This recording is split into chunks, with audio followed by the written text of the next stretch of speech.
Hi, I'm Kara, life coach, wife, and mom to 4 incredible and unique children.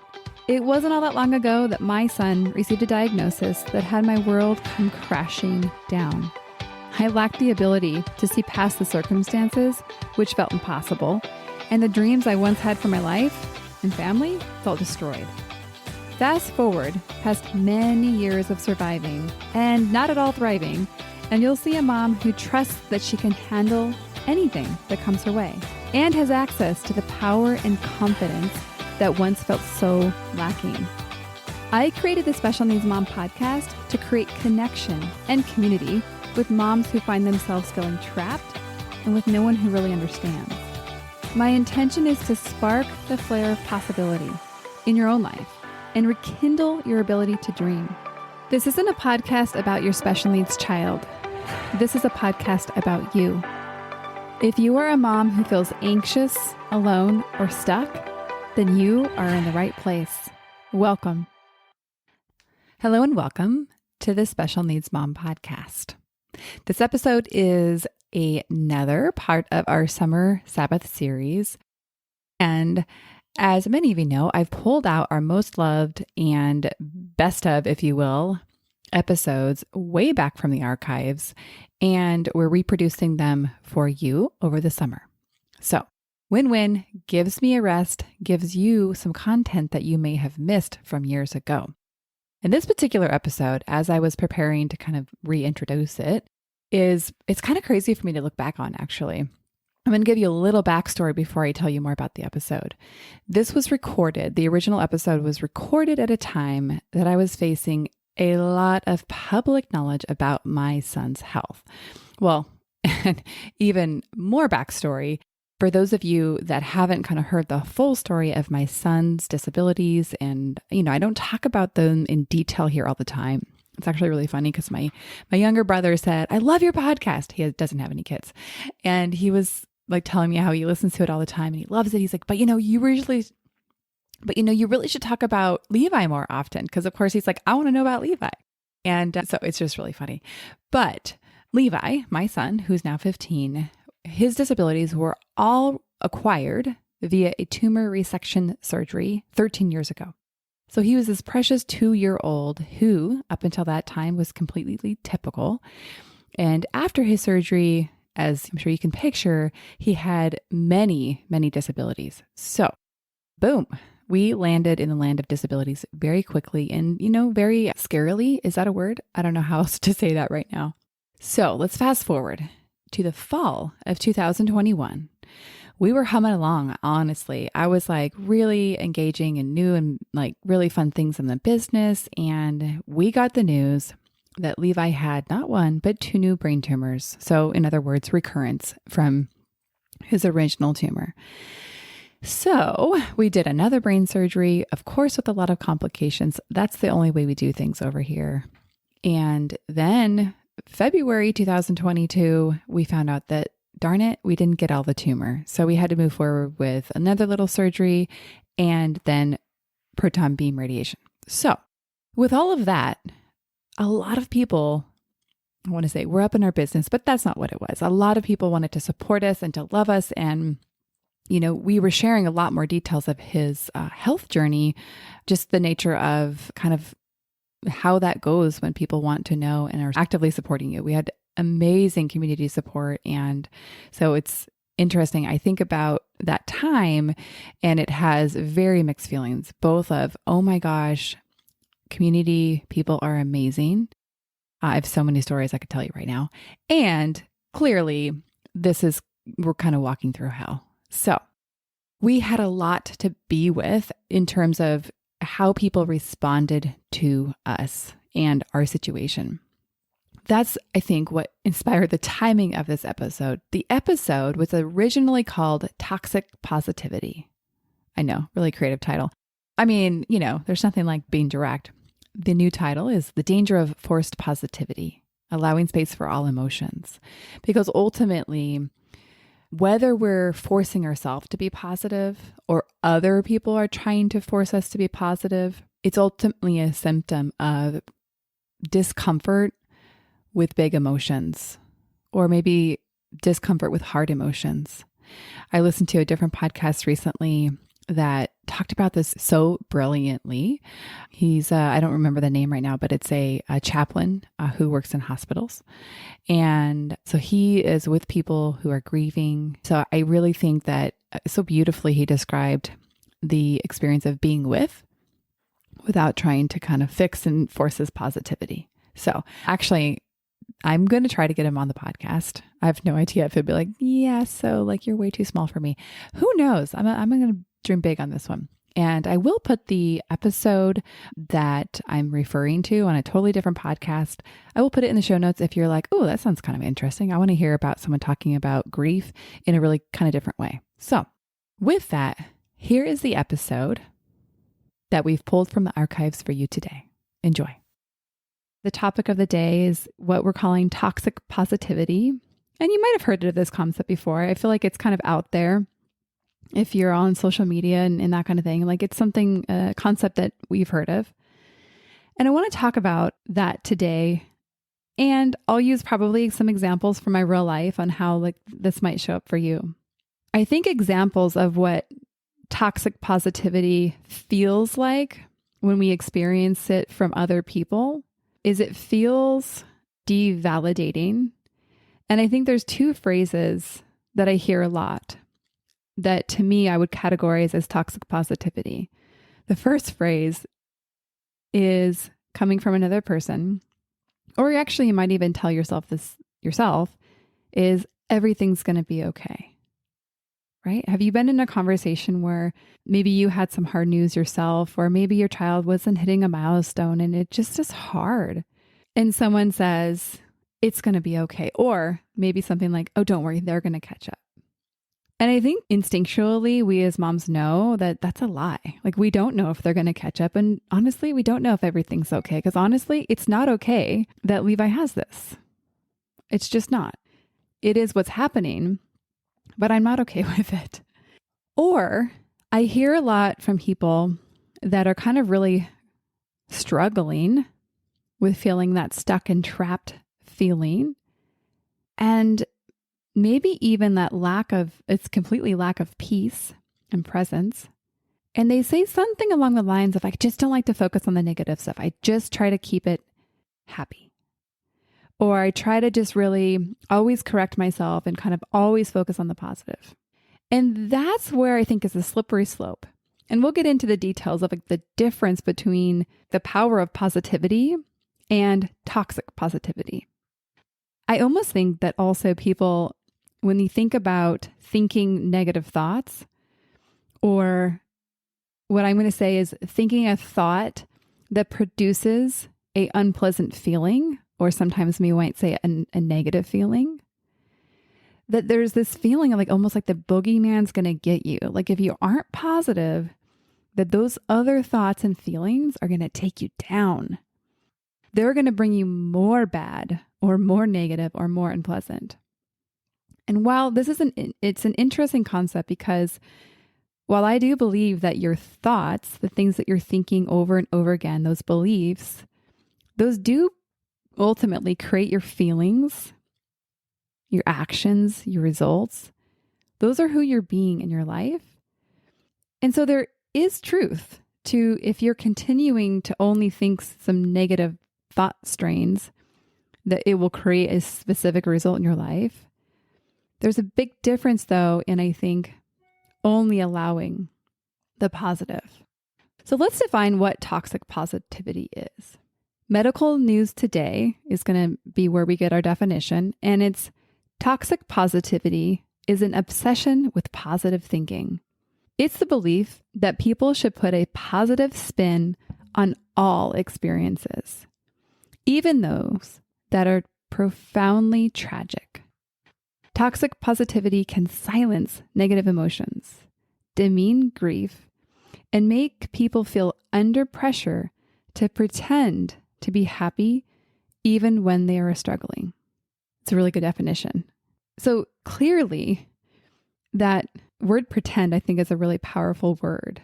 If you can picture somebody who is really trying to silence these negative emotions, demean grief, and pretend, you can only imagine that when you're not doing that very well, that it's going to produce more feelings of maybe guilt or judgment, like you're not doing good enough or well enough, that you actually do have these negative thoughts and feelings.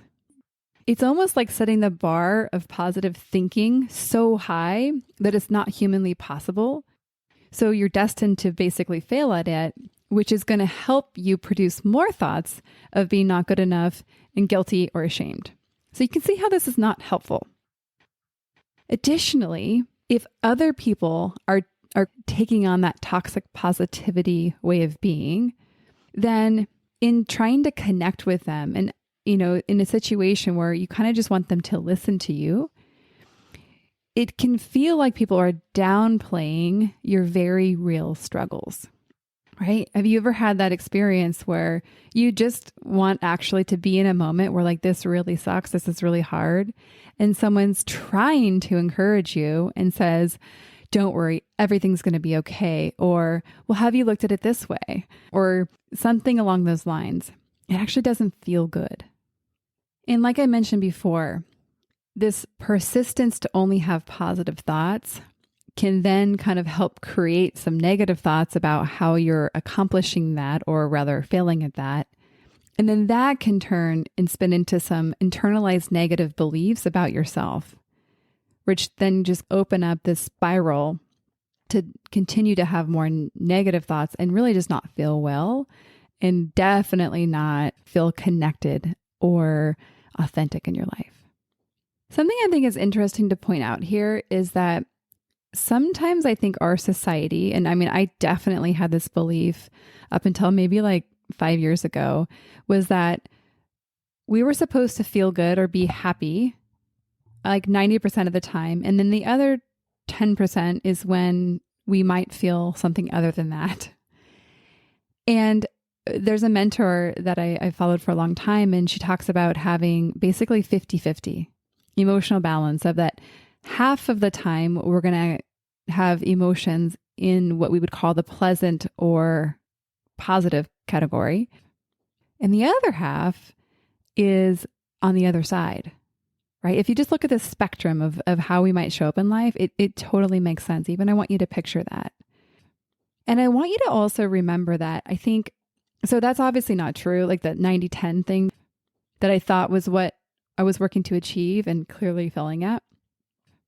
I think what I kind of didn't recognize is that there's many times in our life that we actually want to feel an unpleasant feeling or a negative feeling.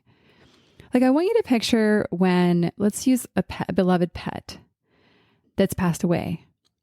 You would want to feel sad about that. You would want to feel that you missed this pet. And you wouldn't ever want to just purely feel happy or positive about that. Right? And I think we can look at maybe, again, let's use a milestone missed with a child. I don't know that we want to feel happy about that. I don't know that we want to feel positive about that. It's something that I think for many of us, we would want to grieve. We want to accept. And yes, we can ultimately go on in our life to feel happy and feel content, but we may never be able to go back to that specific event and cultivate positivity. Do you see the difference there? The toxic positivity doesn't allow for the actual lived experience and the grief. So I want to look at a couple things. I want to look at how to address people in your life that, I don't know, let's just say they're kind of spreading toxic positivity, or they're trying to help you with what we'll call toxic positivity. In some cases, if you feel comfortable, you can have a conversation with that person. I teach my clients to do a simple practice called making requests. Now, clearly, people don't have to follow your requests, but as a person who is at cause in creating their life experience, you get to go out in the world and make requests. So, assuming that these people care about you and love you, you can go in with the belief that they're trying to help you, they just don't know how. So this request, this conversation can simply be, looked at through the lens of you're helping them know how to help you and hold you. So you might say something like, I just really need you to listen to me today.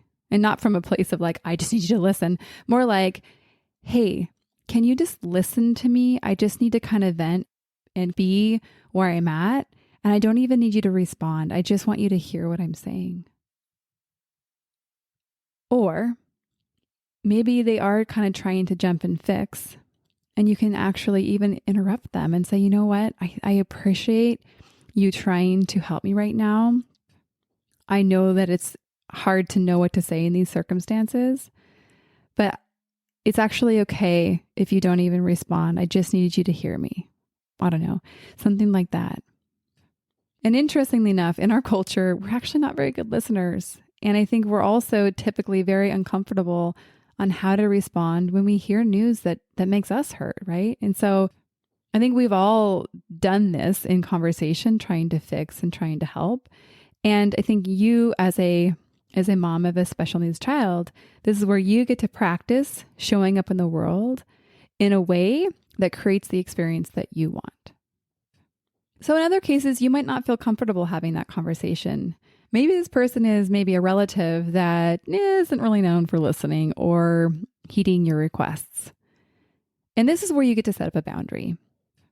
This is where, in some cases, that boundary might look like you deciding not to spend time with that person during certain times or seasons of your life.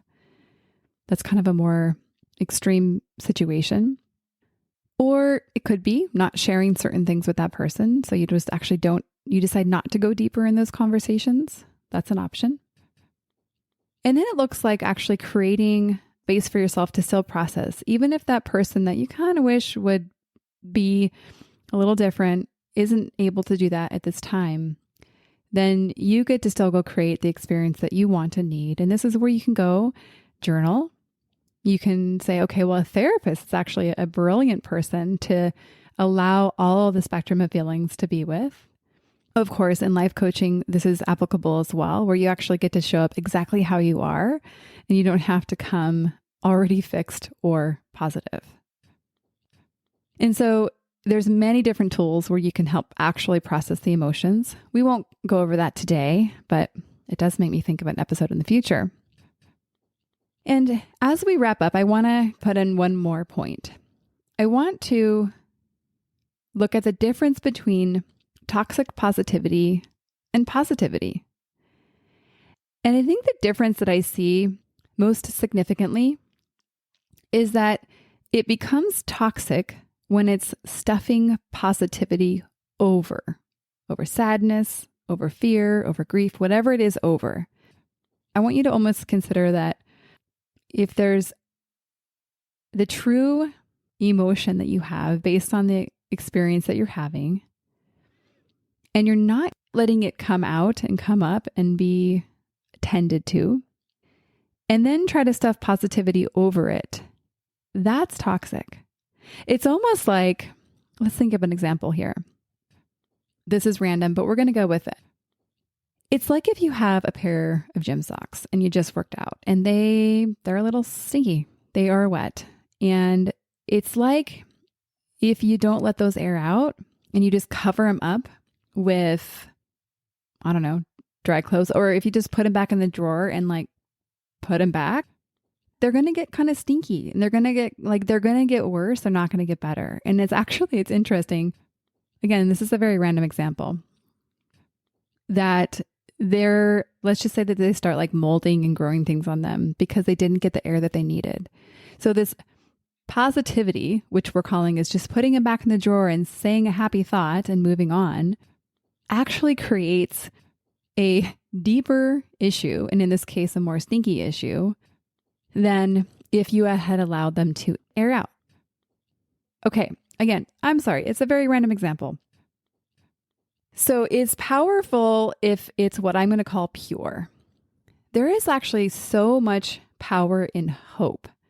And I think positivity is a way of looking at something and creating many times a feeling of hope or an expectation or a looking toward.